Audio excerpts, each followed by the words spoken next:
Kenapa bila isu luar negara, duit ada, keputusan cepat, tapi bila isu anak muda, isu rakyat sendiri, jawapan selalu sama. Sabar, tunggu, hutang negara sangat tinggi. Bantuan kepada Palestin adalah satu tindakan kemanusiaan. Tiada siapa mempertikaikan itu.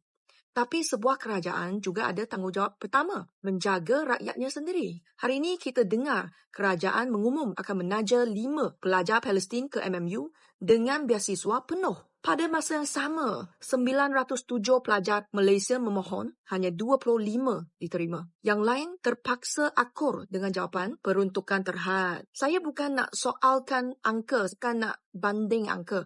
Tetapi saya nak soalkan keutamaan dasar kerajaan kita. Ramai anak muda hari ini hidup tertekan. Bukan saja anak muda, tetapi semua rakyat Malaysia tertekan dengan kos sara hidup naik, peluang pendidikan makin sempit dan hutang menjadi permulaan hidup dewasa. Kami bukan minta layanan istimewa. Kami cuma minta negara ni melihat kami. Do you see us, our government? Kerajaan boleh membantu negara lain. Tiada masalah. Tetapi tidak wajar berbuat baik di luar sambil menutup mata di dalam. Sebelum bercakap tentang membina semula negara lain, selesaikan dulu beban hidup, peluang pendidikan dan masa depan Malaysia yang makin kabur. Ini bukan sikap mementingkan diri, tetapi asas sebuah kerajaan yang bertanggungjawab. Jangan terburu-buru untuk melabel saya tim rakyat.